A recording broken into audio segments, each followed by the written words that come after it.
जय हिंद।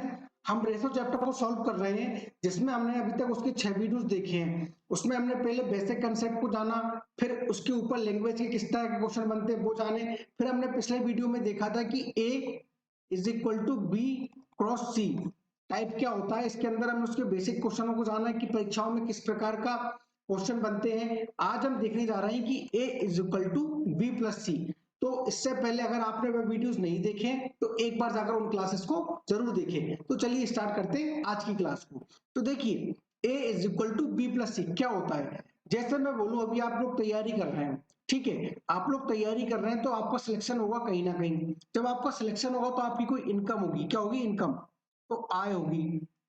जब आपकी आय होगी तब आप क्या करेंगे? उस आय में से, उस इनकम में से क्या करेंगे? खर्च करेंगे। करेंगे कि नहीं करेंगे? आप बोलेंगे हाँ सर हम करेंगे। भाई हमारी जॉब लगी, हमारी इनकम हुई कुछ ना कुछ, उसके बाद हम क्या करेंगे? खर्च करेंगे। तो हमने बहुत सारा पैसा खर्च कर दिया। तो जिस तरह हम ज्यादा पैसा खर्च करेंगे तो हमारे पिताजी बोलेंगे नहीं बेटा, आपको खर्च नहीं करना है, खर्च के साथ साथ क्या करना है? बचत भी करना है। क्या करना है? बचत भी करना है। तो आप खर्च कर रहे हैं और उसके साथ साथ बचत कर रहे हैं, तो ये इसके बराबर क्या कहलाता है? आय। भाई आय है कुछ, हमने बोला 10 रुपए हमारी आय है, तो हमने 7 रुपए खर्च कर दिए। कितने रुपए बचाए? 3 रुपए बचाए। तो जब 7 और 3 को मैं जोड़ दूंगा तो बराबर क्या हो जाएगा? 10। वह क्या थी? हमारी आय थी, ठीक है नहीं थी? तो ये आय बराबर क्या हो जाएगा? खर्च प्लस बचत। तो लेकिन जब हम मल्टीप्लाई वाला कर रहे थे कल, ए बराबर बी मल्टीप्लाई सी, तो जो भी अगर कोई रेशो था, जिसमें कोई रेशो था तो उसका हम डायरेक्ट मल्टीप्लाई कर देते थे। लेकिन इसमें हम डायरेक्ट प्लस नहीं कर पाएंगे। अब वो क्यों नहीं कर पाएंगे, वो आपको क्वेश्चन से और ज्यादा अच्छे से समझ में आएगा। तो चलिए चलते हैं पहले क्वेश्चन पर। देखिए, यहाँ पर दिया है हमको कि अमित तथा बीरू के वेतन, मतलब वही आय का अनुपात दिया है हमको 3:2। ठीक है, ये हमको दिया है 3:2। जबकि उनके खर्च खर्च का अनुपात दिया हमको 5:3 है। यदि प्रत्येक 1,000 रुपए बचाता है तो अमित का वेतन ज्ञात करें। तो हमको क्या करना है? अमित का वेतन ज्ञात करना है। तो इस क्वेश्चन को हम 3 टाइप से कर सकते हैं। एक बार बिल्कुल बेसिक, फिर उससे थोड़ा सा बेसिक, और एक हमारी शॉर्ट ट्रिक जो हमने पिछले वीडियोस में देखी थी। तो मैं आपको तीनों टाइप बताऊंगा, आपको जो मर्जी अच्छी लगे आप उससे कर लेना। तो देखिए, मैंने आपको पहली क्लास में बताया था कि रेशो जो है वो कभी भी क्या नहीं होता? वास्तविक नहीं होता।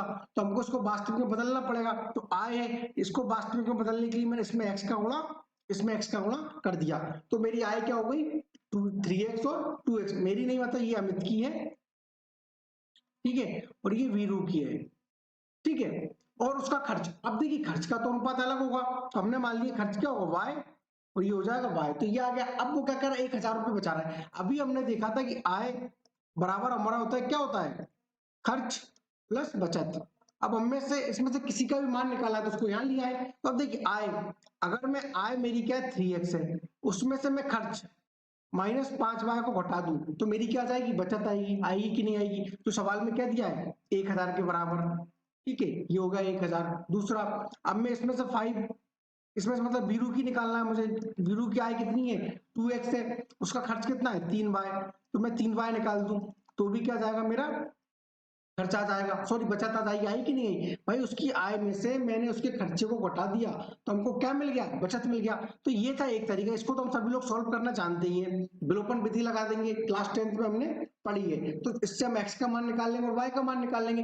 लेकिन ये क्या है कि एक अच्छा मेथड नहीं होता, इतना बड़ा कैलकुलेशन थोड़ी करेंगे हम प्रश्न सवाल में। तो इसको मैं आपको बताता हूँ कि हम डायरेक्ट किस तरह कर सकते हैं। तो देखिए, अब हमारी आय है, अगर आय है और मैं खर्च को यहाँ पर लिया हूँ, खर्च को क्या, सॉरी एक मिनट, अगर मैं बचत को यहाँ पे ले आऊं तो वो खर्च निकल जाएगा। जैसे मैंने बोला था a बराबर b प्लस सी। अब मान के चलिए मुझे है ना इसका b का मान निकालना है, तो मैं क्या करूंगा? a माइनस सी बराबर b निकाल लूंगा कि नहीं निकाल लूंगा? आप बोलेंगे हाँ सर। तो देखिए, अब इसको समझिए, कोशिश करिए समझने की। यहाँ पर आय किसकी, इतनी किसकी है? 3x है कि नहीं? इसकी आय हो गई 3x किसकी? अमित की। और वो 1,000 रुपए बचा रहा है। कितना बचा रहा है? 1,000 रुपए। अगर इसकी आय में से मैं 1,000 रुपए को क्या कर दूं?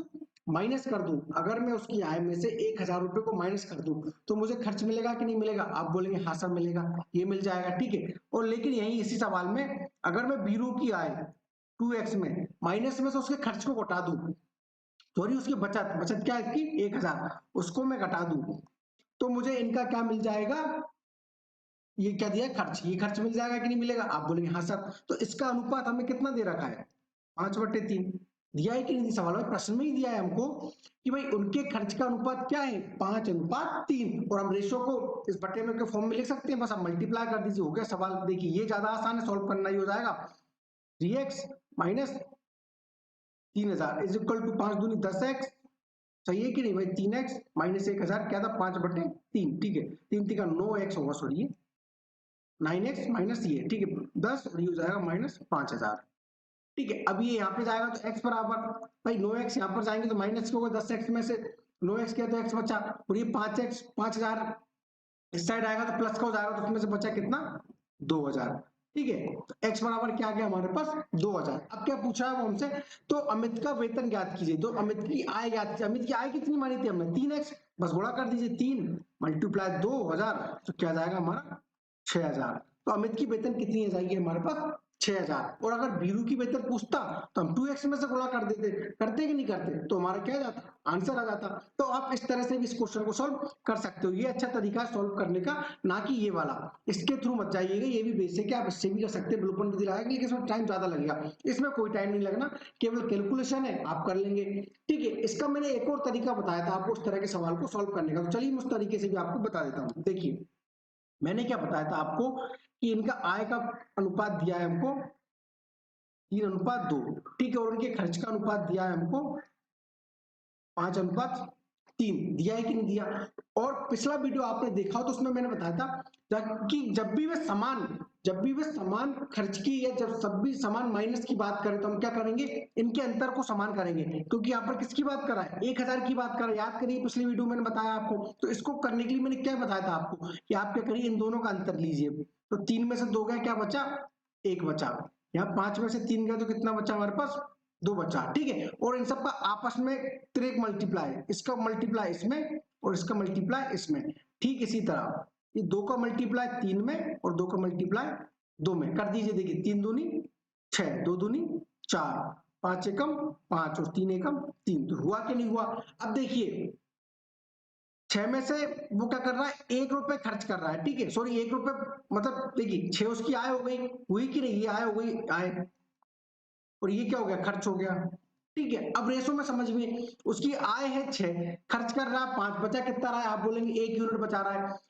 अब बीरू की आय है 4, ठीक है, और खर्च कर रहा है 3, बचा कितना रहा है, 1 यूनिट, तो बता रहा है कि नहीं बचा रहा है, 1 यूनिट। और ये इस 1 यूनिट की वैल्यू सवाल में कितनी दी है, आप बोलेंगे सर हमको दिए 1000, दिए कि नहीं दी, इस 1 यूनिट की वैल्यू कितनी दी है हमको सवाल में, 1000। बस अमित का पूछ रहा है तो 6 में मल्टीप्लाई कर दीजिए, क्योंकि 6 उसकी है, तो 6 मल्टीप्लाई 1000, तो बराबर क्या आ गया, 6000 आ गया। तो अमित की आय क्या आ गई, 6000। गुरु की पूछता तो कितनी आ जाती, 4000। तो इस तरह हम इस तरह के क्वेश्चन को सॉल्व कर सकते हैं, लेकिन आपको मैंने बताया था ये वाला मेथड कब लगेगा, जब वो समान की बात कर रहा है, जब भी वो समान की बात कर रहा है, और जब वो दोनों में अलग अलग खर्च कर रहा होता, तो वहां पर क्या हो जाता है, ये जो मतलब बचा रहा होता, प्रत्येक अलग अलग बचा रहा होता, जैसे ये 1000 बचा रहा है, भाई बीरू 2000 बचा रहा होता, तो ये वाला कंसेप्ट क्या हो जाता है, फेल हो जाता है। तो इसलिए मैंने इसका आपको बेसिक कंसेप्ट बताया था कि आप इसको बेसिक से भी कर सकते हैं। चलिए नेक्स्ट क्वेश्चन पर चलते हैं। देखिए अब देखिए इसमें अलग अलग बचा रहा है वो, है ना, तो इसको करने का सबसे अच्छा तरीका दूसरा वाला मेथड, ठीक है। देखिए दो व्यक्तियों को आय का अनुपात 5/3 है, वो हम इसको डायरेक्ट करेंगे। तो हमने मान लिया उसकी एक की आय है 5x और दूसरे की आय है 3x, ठीक है, जबकि उनके व्यय का अनुपात कितना है, 9/5। यदि वे प्रत्येक क्रमशः 1300 और 900 रुपए बचाते हैं, तो प्रत्येक की आय पूछा, तो वही भाई इसकी आय है 5x, ठीक है, हमने मान लिया आय इसकी 5x।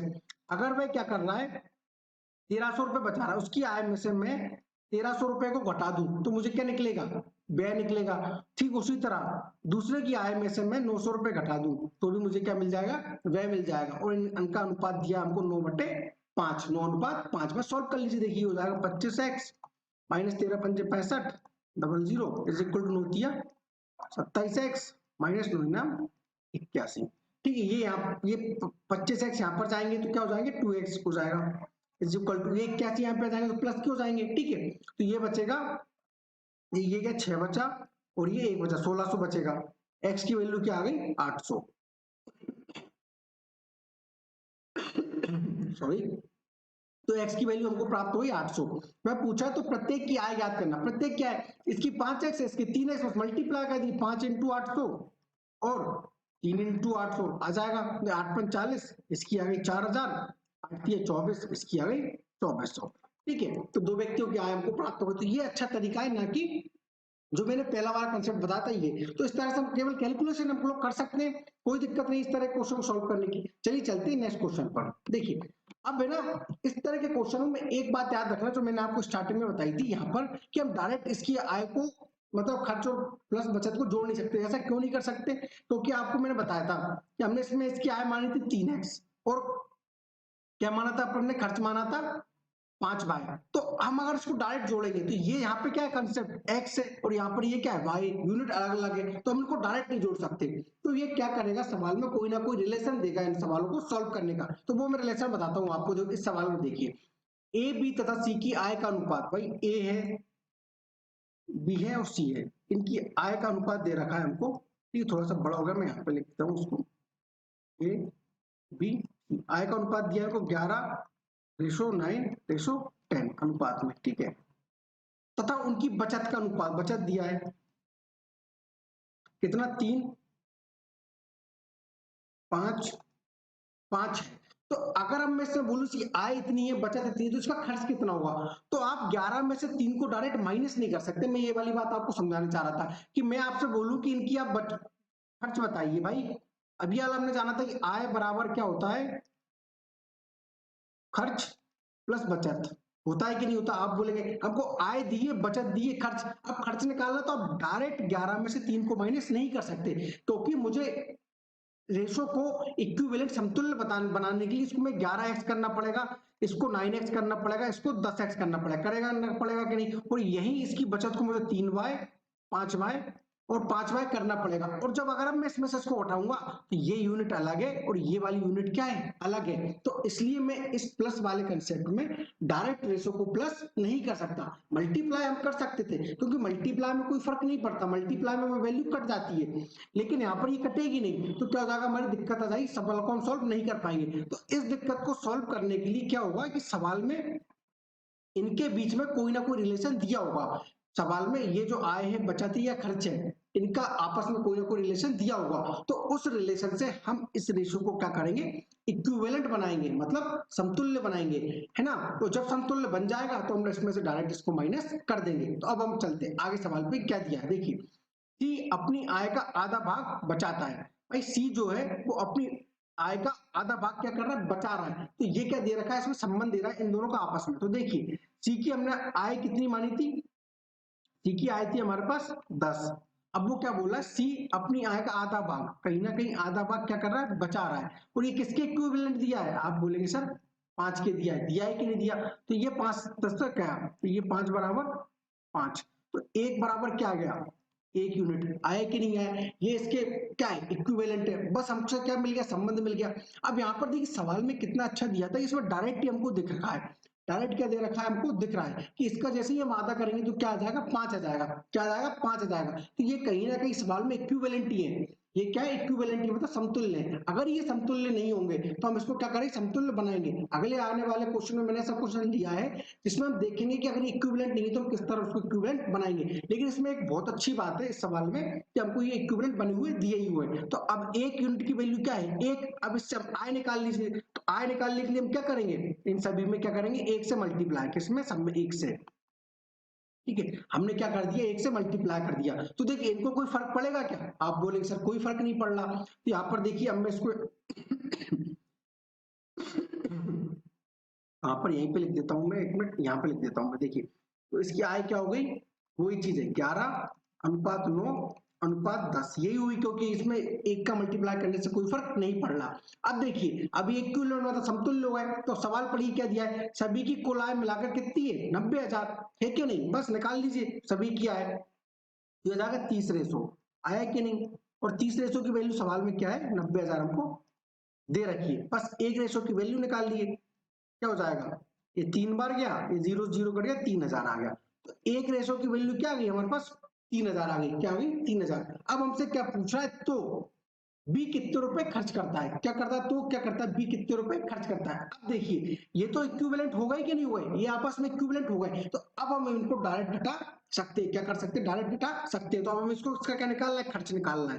तो डायरेक्ट घटा दीजिए, 11 में से 3 गए तो कितना बचेगा हमारा 8, 9 में से 5 गए तो 4, और 10 में से 5 गए तो सॉरी 5, तो ये 5 बचेगा। तो हम डायरेक्ट घटा सकते हैं, लेकिन घटा कब पा रहे हैं हम, इस वाली लाइन के कारण कि सी अपनी आय का आधा भाग क्या कर रहा है, बचाता है, तो इस कारण हम इसको डायरेक्ट घटा पा रहे हैं। तो अब लेकिन हमसे तो केवल बी की पूछा है, बी का कितना खर्च कर रहा है 4, एक रेशो की वैल्यू कितनी 3000, हमको 4 की चाहिए, तो 3 का मल्टीप्लाई कर दीजिए, क्या जाएगा 12000।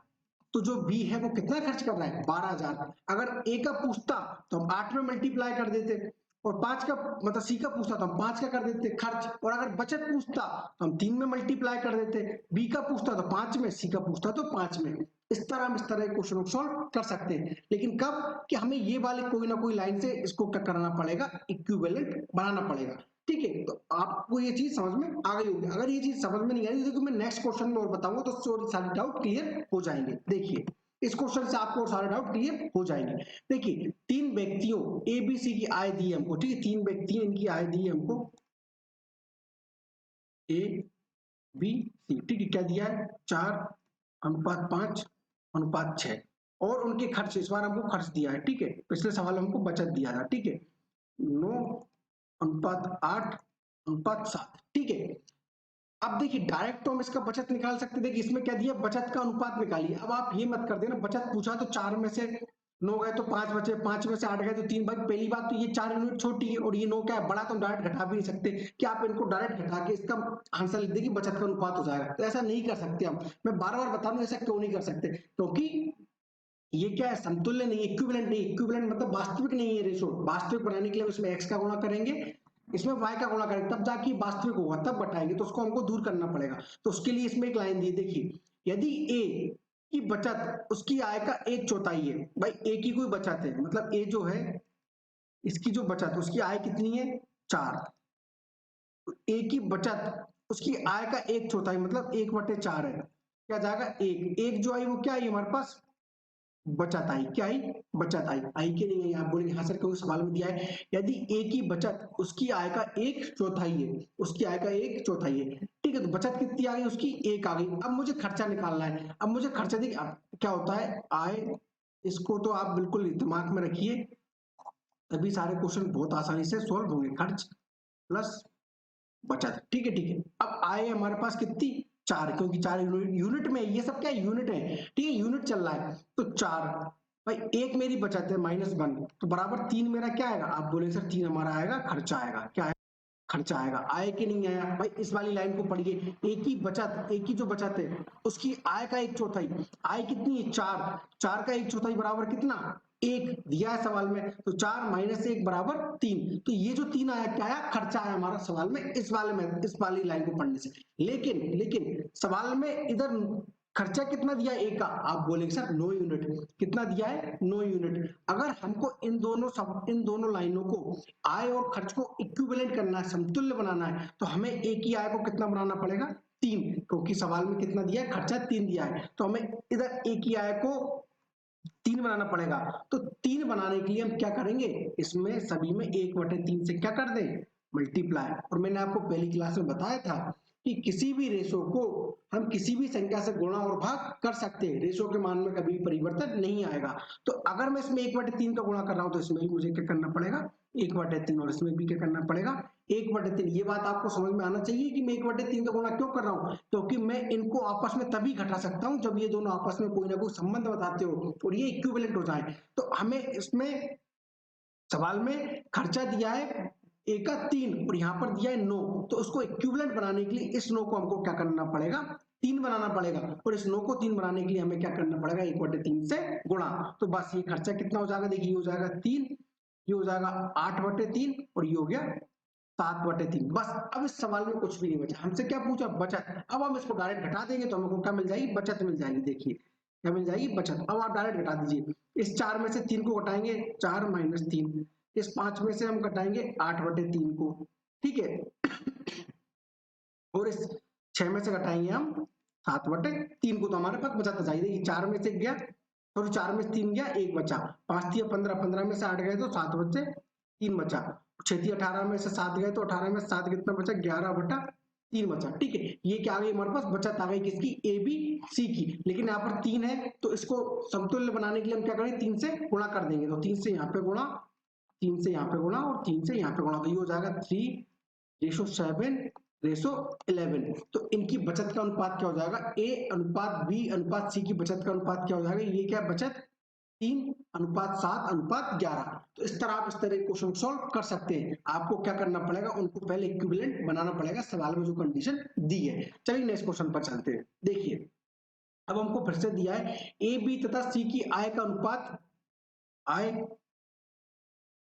का अनुपात दिया है हमको 17:13:20। ये क्या दिया है हमको, ए बी सी की आय का अनुपात तथा ए और बी के खर्च। इस बार हमको दिया है खर्च इतना 5:7 दिया है कि नहीं दिया, ठीक है। अब देखिए यदि सी 20,000 रुपए कमाता है, इस बार हमको सी की क्या दे दी, डायरेक्ट सैलरी दे दी। कितनी दे दी डायरेक्ट सैलरी सी की, 20,000। सी क्या कर रहा है, 20,000 रुपए कमा रहा है। अब देखिए एवं बी 10,500 रुपए खर्च करता है, तो ए कितनी बचत करता है। ये तो देखिए बहुत सिंपल सवाल हो गया। अब रेशो में सी की सैलरी कितनी दी है, आप बोलेंगे सर रेशो में दी हमको 20, रेशो दी है कि नहीं दी, और ये रेशो किसके बराबर है, आप बोलेंगे सर 20,000 के बराबर दिया है सवाल में, ठीक है। तो एक रेशो की वैल्यू निकाल लीजिए, एक रेशो की वैल्यू कितनी आ जाएगी, 1,000 होगी कि नहीं होगी। अब इस 1,000 का गुणा इन सभी में कर दीजिए, किसमें, तो इससे हमको क्या मिल जाएगी, ए बी सी की आय मिल जाएगी वास्तविक रूप से। इसमें करिए 1,000 का गुणा, इसमें करिए। देखिए हमको इन सब में करने की जरूरत नहीं है, हमसे क्या पूछा है, एक ही पूछा है, तो केवल ए में अकेला करिए तो आंसर मिल जाएगा। लेकिन मैं बता रहा हूँ आपको सब में करके, ताकि आप कोई कंफ्यूजन ना हो। हम मैं सब में करके बता दूं, लेकिन आपको अकेला ए में करना है क्योंकि हमसे एक ही पूछा है। तो इसमें कर दीजिए इसका गुणा, ठीक है। तो ये क्या आ गया, देखिए 17,000, ये 17,000 किसकी आय आ गई, ए की। 13,000, 13,000 किसकी आ गई, बी की, और ये आ गई 20,000, ये किसकी, सी की, जो कि हमको सवाल में दी थी। लेकिन जब ये हम कब निकाल पाए, ए और बी की, इसको इक्विवेलेंट करके रेशो को बराबर करिए, आय आ गई। अब देखिए अब हमको खर्चा निकालना है। खर्चा निकालने के लिए हमको सवाल में दिया है कि बी 10,500 रुपए खर्च कर रहा है। लेकिन बी खर्च कितना कर रहा है, आप बोलेंगे सर बी जो है वो खर्च कर रहा है 7 रेशो। तो रेशो को वास्तविक बनाइए, कितना दिया है सवाल में, 10,500। तो एक रेशो की वैल्यू क्या हो जाएगी, 7 एकम 7, 7 पन्ना 35, तो क्या आ गई 1,500 आ गई। तो भाई इन दोनों में 1,500 का गुणा करिए एक यूनिट की वैल्यू, ठीक है। तो देखिए 15×5 75, क्या आ गया 75, 15×5 15×7 105, ठीक है, 20 105, ये उसकी आ गई बी की, ये आ गई किसकी, ए की। अब हमसे केवल ए की बचत पूछा है। ए की आय है हमारे पास कितनी, 17,000, ठीक है। खर्च कर रहा है वो कितने, 7,500, तो वह कितना बचाएगा, इसमें से इसको माइनस कर दीजिए, 0,0,5, ठीक है। 16 में से 7 का कितना बचा, 9, तो 9,500 रुपए क्या कर रहा है वो, बचत कर रहा है। क्या कर रहा है, बचत। इससे हमको क्या मिल गई, ए की बचत मिल गई। हमारा आंसर क्या हो जाएगा, 9,500। अब देखिए मैंने ये जो सब करा है इसमें गुणा किया है, इन दोनों में गुणा किया है, इनमें सबको नहीं करना है अपन को गुणा, केवल हमको ए का पूछा है तो केवल हम ए में गुणा करेंगे। ये तो मैंने आपको केवल समझाने के लिए बता रहा हूँ कि अगर हमको सबका निकालना है तो हम सब में गुणा करना पड़ेगी। और यहाँ से हमको बचत निकालने की हमको एक और लाइन दी है ये वाली, तो उससे हमको उसकी क्या निकालना पड़ेगा, खर्चा निकालना पड़ेगा इन सब का, है ना। तो इस तरह आप इस तरह क्वेश्चन को सॉल्व कर सकते हैं। चलिए नेक्स्ट क्वेश्चन पर चलते हैं। ये भी बहुत इंपॉर्टेंट क्वेश्चन है, कई बार परीक्षा में आया हुआ है, ठीक है। अब देखिए ए बी सी जिनकी कुल आमदनी मिलाकर 72,000 रुपए, मतलब 3 व्यक्ति हैं ए बी और सी, इनकी कुल आय हमको दे रखी है 72,000 रुपए। अपनी आमदनी का क्रमशः 80%, भाई ए बी सी है, ए बी सी क्या कर रहा है, खर्च कर रहा है कितना, ए कर रहा है 80%, ठीक है, बी कर रहा है 85% और सी कर रहा है 75%, ठीक है। यदि इनकी बचत हमको दे रखी है सवाल में 8:9:20 दे रखी है कि नहीं दे रखी, तो ए की आमदनी पूछ रहा है, आमदनी पूछ रहा है। अब देखिए यहाँ पर हमको दिया है परसेंट में, यहाँ पर दिया है हमको रेशो में। तो देखिए अब हम जानते हैं कि कोई ना कोई इनकम या कोई नंबर अपने आप में 100% होता है। जब मैं परसेंट पढ़ाऊंगा तब मैं आपको बताऊंगा कि ऐसा क्यों होता है, 100% क्यों होता है। तो कोई भी नंबर 100% होता है। अब मान चलिए खर्च कर रहा है 80%, तो परसेंट में बचाएगा कितना, आप बोलेंगे सर बचत अगर हम निकालें तो ए की बचत परसेंट में कितनी होगी, 20% होगी कि नहीं होगी। बी की कितनी होगी, 15%, भाई 100 में से हमने माइनस कर दिया। सी की कितनी होगी, 25% होगी कि नहीं होगी? आप बोलेंगे हाँ सर होगी। तो ए जो है अपनी आय का 20%, भाई ए की कुल आय होगी कुछ, उसकी आय का 20% क्या कर रहा है? बचत कर रहा है। ठीक है। बी अपनी आय का 15% क्या कर रहा है? बचत कर रहा है। और सी अपनी आय का कुल 25% क्या कर रहा है? बचत कर रहा है। लेकिन हमको रेशो में तो ये दिया है, परसेंट में ये दिया है, तो इस ये दोनों को हमको मिल गया। अब इन दोनों से हमको क्या करना है? इसको इक्विवेलेंट बनाना है। ठीक है। तो अब मैंने माना ए की कुल आमदनी कितनी है? ए मान ली, ए यूनिट, उसका क्या कर रहा है? 20% क्या कर रहा है? ए बचा रहा है। वो कहीं ना कहीं रेशो में किसके बराबर है? 8 के बराबर। आप यहाँ पर जो 20 को मैंने यहाँ पे मतलब जो 20% है, इसको आप फ्रैक्शन में लिख के भी कर सकते हैं, लेकिन मैंने आपको रेशो परसेंट चैप्टर नहीं बताया है, इसलिए मैं आपको इस वाले मेथड से बता रहा हूँ। जब हम परसेंट पढ़ लेंगे तो हम इसको फिर से उस तरह से कर सकते हैं ना, लेकिन आप इस तरह से भी कर सकते हैं, कोई फर्क नहीं पड़ेगा। ठीक है। और बी अपनी आएगा कितना? 15% क्या कर रहा है? बचा रहा है। मतलब 15/100 किसके बराबर होगा ये? मतलब इक्विवेलेंट 9 के बराबर। वहीं सी क्या कर रहा है? अपनी आय का 25% क्या कर रहा है? बचा रहा है। तो 25 बटे, तो ये किसके बराबर इक्विवेलेंट होगा?